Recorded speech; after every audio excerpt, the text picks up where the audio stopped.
안녕하세요. 지극히 평범한 시민 지평씨입니다. 지금 세계가 이 정치 지도자 하나로 인해서 뭐 러시아는 뿐만 아니고 우크라이나도 이 전 세계적인 경제 파급 효과가 지금 언제 이게 마무리될지 모르죠. 끝날지 모릅니다. 이 아휴, 나 참.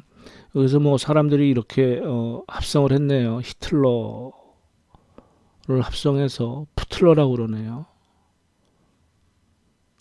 이 정치 이 강대국의 정치 지도자가 뭐 어떤 어, 인류의 무슨 어떤 화합이나 평화 이런 거를 주창하는 게 아니고 어, 국익이라는 그 목적 하에 많은 살생을 저지른 경우가 많습니다. 어느 나라든 간에 특히 근데 요번에 이 우크라이나를 전면 침공하는 거는 이거는 저는 미친 행동이라고 그랬는데 이거 지금 미치지 않았나 싶습니다. 지금 진행 상태를 보면 멈추질 않습니다. 지금 이거 미국 상원의원 얘기대로 이거는 러시아 내에서 어떤 그 권력 그런 게 해서 해야 되지 않나 뭐 그런 생각이 듭니다.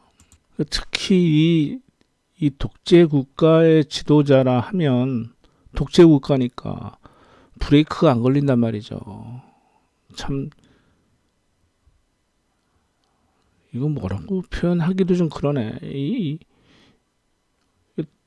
이렇게 큰 영향을 미쳐서 이거 더 길어지면 전 세계 에너지 난이 일어날 것 같은데 이렇게 되면 미국도 인플레이션을 견딜 수 있겠습니까? 하여튼 빨리 어떤 식으로 해결이 돼야 되는데 제가 보기에 이 인간이 지금 권력을 오래 쥐고서 나이를 먹고 이제 그러니까 이게 좀 헷가당한 거 아닌가 싶어요. 혹시 본인을 신의 경지까지 올렸나? 반신 반인 정도 생각하는 거 아닌가?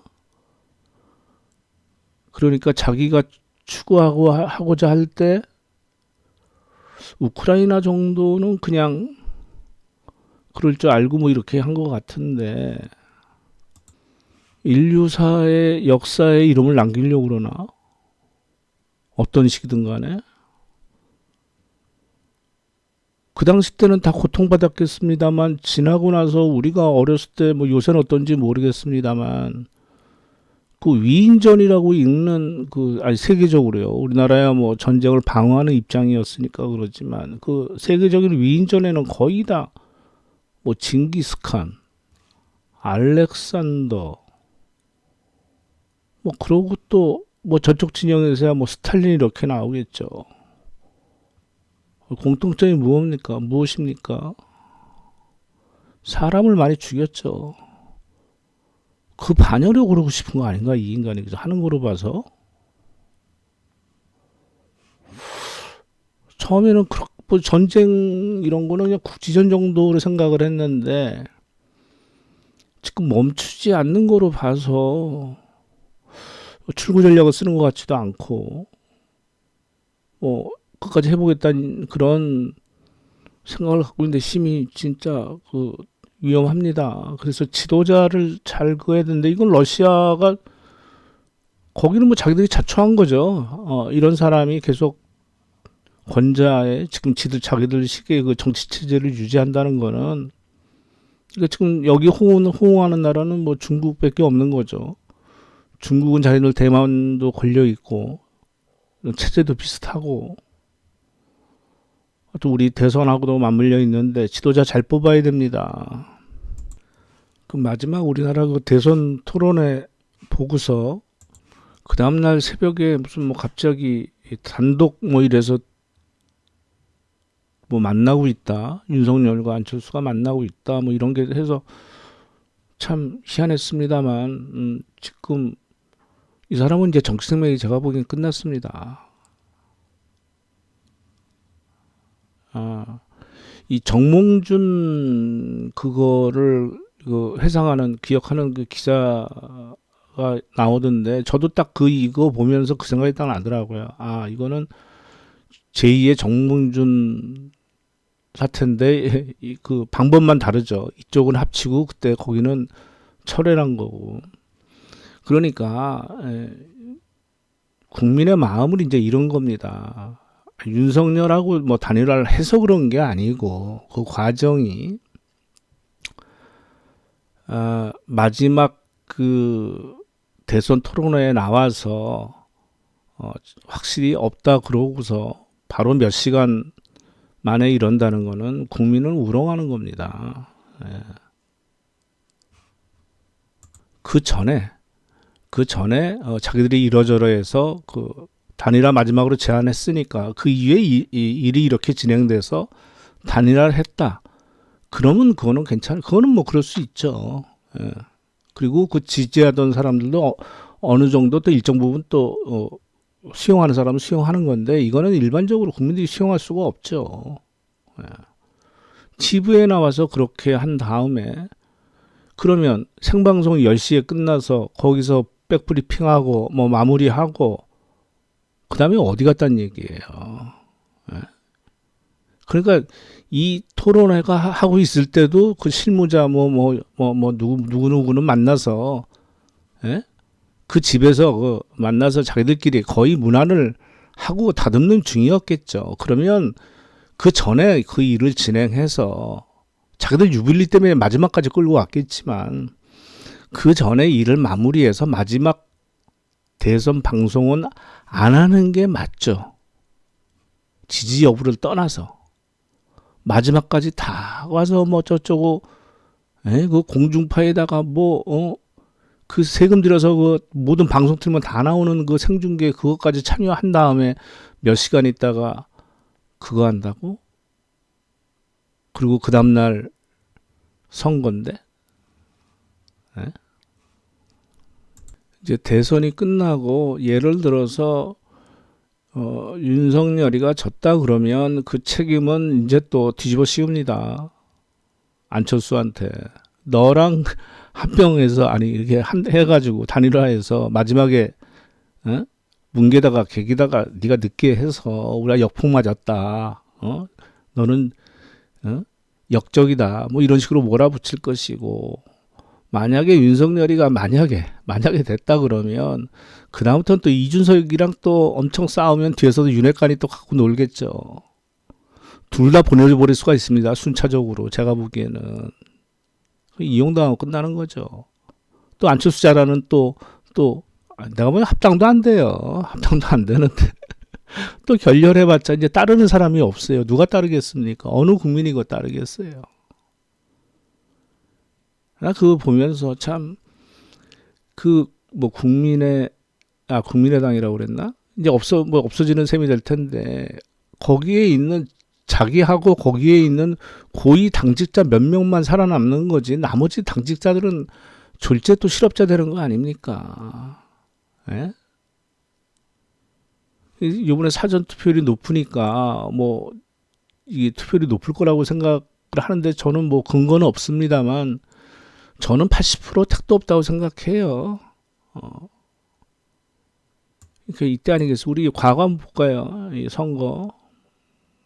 그러니까 이게 이때죠. 박정희가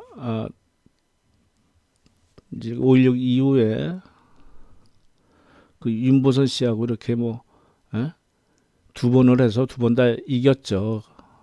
이겼는데 그 다음에 세 번째에 이거죠. DJ하고 붙었을 때 표차가 별로 안 났단 말이에요. 이때는 완전히 부정선거가 판을 칠 때인데 공권력이 투입이 됐는데 이 정도 되니까 민심을 그때 안 거예요. 아 이대로 갔다 다음엔 끝이구나. 그래서 어떻게 합니까? 이 직선제를 하다가 박정희가 세 번 하다가 삼성 개헌을 했죠. 이제 간선제로 돌아간 겁니다.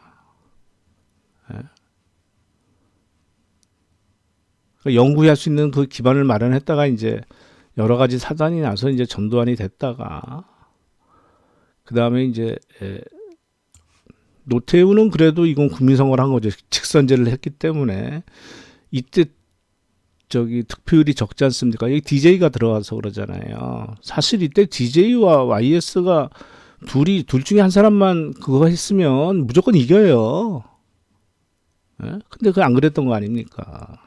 그랬다가 YS는 또 뭐 3당 합당으로 해서 뭐 그쪽이랑 또 이렇게 하고 이쪽이랑 또 전두환하고 노태우하고 또 손을 잡고 뭐 이렇게 돼 왔던 거죠. 그래서 DJ 때 IF 이겨내면서 그다음에 이때가 그런 거 아닙니까? 이때 이회창 이분이 되는 거로 전부 일반적으로 그랬죠. 그랬다가 이제 그때 2002년도니까 월드컵 때 아닙니까? 이거 2002년 12월 달에 선거한 거니까 2002년도 월드컵 때 피파 부회장을 정몽준 씨가 해서 둘이 이제 그 단일화를 했죠. 노무현과.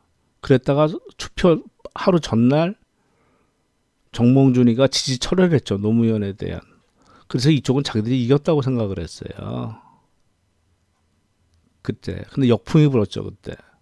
그러니까 우리나라 사람들은 이 페어하지 않은 걸 싫어하죠. 이번에도 마찬가지 아닙니까? 제가 보기에 이번에 사전투표율 높은 이유는 당연히 병 때문에 그런 거죠.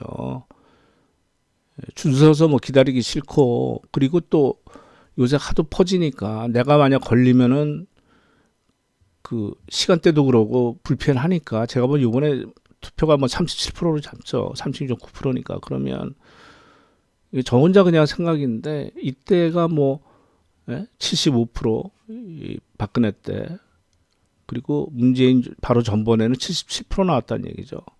저는 이거 못 넘는다고 봐요. 저는 한 75% 안쪽 나올 것 같은데. 정권 교체에 대한 그 여론이 높아서 투표를 하고 싶은데 윤석열이 하는 거 봐서는 그냥 처음부터 끝까지 남 욕하는 거, 제일 쉬운 게 남 씹는 거 아닙니까? 문재인 식구, 이재명이 둘 다 혼낸다, 검찰 공화국을 만들어서 죽여버리겠다. 그럼 얘네들이 죽습니까, 이 사람들이? 그러니까 이제 말이 안 되는 것 같으니까 민주당 내에서 그나마 좀 대화가 되거나 정상적인 사람들과 해서 그걸 끌고 나가겠다. 그건 자기들 생각이고. 그럼 한 2, 3년 동안 허정생을 보낸다는 얘기인데 또 맨날 욕해가면서 깜빵 보내고. 지금 그럴 시간이 있나 우리나라가 지금? 그러니까 제가 보기엔 투표율이 떨어지는 겁니다. 사전 투표에서 많이 했고, 물론 그 뭐 시간적으로나 여러 가지나 뭐 있기 때문에 당연히 이제 또 본선거 날도 하지만 저는 80%는 택도 없다고 보입니다. 그래서 저는 이재명 후보가 되는 거 아닌가. 일단 안철수 이거 역풍 붑니다. 제가 보기에. 왜냐하면 진영이 이게 굉장히 강하기 때문에 무슨 일이 벌어져도 딱 그쪽은 갈라 있어요. 서로 양쪽이. 그럼 중도가 그거였는데 요번에 이 야합하는 거 보고서 좀 돌아쓰고, 그리고 처음부터 너무 갈라치기를 했잖아요. 뭐 2대남 뭐 20대 뭐 2030이 뭐 60대가 뭘 둘러싸서 뭘 어떻게 한다는 둥 싸집니까? 이 사회의 주역은 그래도 현재 40대 50대인데 어느 시대나 그 정도 나이가 그 주역 아니에요. 그 사람들은 세상 물정도 어느 정도 알고 또 투표의지가 강한 사람들이에요. 그래서 제가 보기에는 그러지 않을까 싶은데, 뭐 TV 보면은 종편에서 막 그 악대기 쓰면서 서로 하는 거 보면 꼴도 보기 싫고 일단 선거 끝났으면 좋겠는데, 일단 안철수 표가 어떻게 되겠습니까? 마지막까지 남아있던 한 7% 정도 되는 그 지지층은 자기들이 안철수가 대통령이 된다고 해서 그 7%가 지키고 있던 거 아니잖아요. 그 사람들은 그 지지율은 투표를 합니다. 지금 단일화 하기 전에. 근데 되지도 않은 소리를 하루 만에 뒤집어 버리니까 그 사람들이 어떻게 하겠어요. 뭐 각자의 판단에 따르겠죠.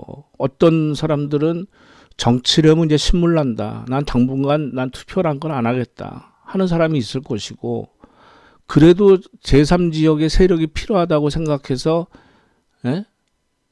저기 정의당 쪽을 찍는 사람이 있겠고, 그 다음에 일반적으로 다 분노하지 않습니까? 안철수 지지했던 사람들이, 아니, 바로 며칠 전만 해도 뭐 손가락을 자르네, 뭐 머리가 비어 있는 놈이 뭐 나라 말아먹는 데 있다고 소리하다가 자기가 말하는 그 새 정치는 어디 갔어? 요번에 제일 좋은 타이밍인데 바보 같은 경우를 버리네. 왜?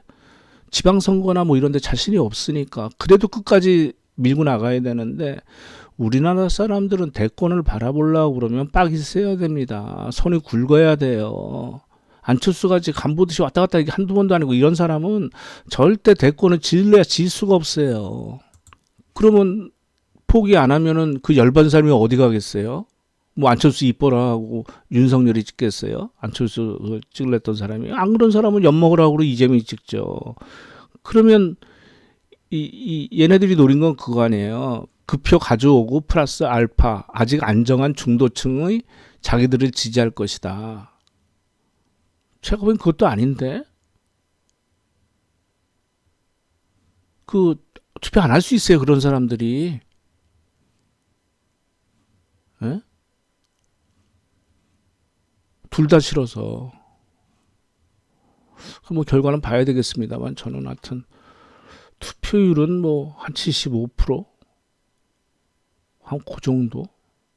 그리고 이제 뭐 바람이기도 하지만 이재명 후보가 되는 거 아닌가 싶습니다. 그리고 안철수 이거는 그 방법과 여러 가지 시기 문제에 있어서 이건 패착입니다. 먼저 했으면 되는데 맨 마지막 그 토론회까지 하고 사전선거 아침에 그 바로 전날 그런 짓거리를 한다는 거는 국민을 무시하는 것밖에 안 되는 겁니다. 양쪽 다 미리미리 양보하고 미리미리 하든지. 예? 하여튼 저는 그렇게 봅니다. 뭐 내일 모레 뭐 이제 수요일 날 되면 뭐 결과가 나오니까. 하여튼 뭐 제 생각은 그렇습니다. 예, 감사합니다.